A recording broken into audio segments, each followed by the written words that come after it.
Hi అండి, అందరికీ నమస్కారం. పాప్కార్న్ చేస్తా ఉండను. ఎవరి కోసం అనుకుంటున్నారా? మా అబ్బాయి కోసం అండి. మీసాలు గడ్డాలు వచ్చిండయి.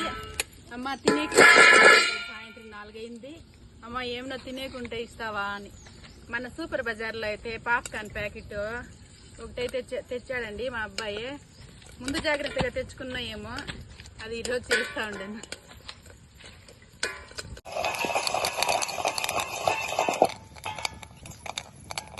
పాప్కార్న్ అయితే సక్సెస్ఫుల్ గా మాడిపోయిందండి.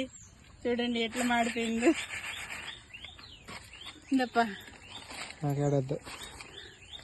వద్దా, నువ్వే కదా కావాలా నిందే అంటే మాడిపోయింది ఆయన. ఈ మీసాలు గడ్డాలు వచ్చిండే చిన్న బిడ్డ తినేకి కావాలంట. అమ్మ తినేకి కావాలా. సాయంత్రం 5 అయింది అనుకోండి, ఏం నా చేస్తావమ్మా తినేకుందా అని అడుగుతాడు నన్ను.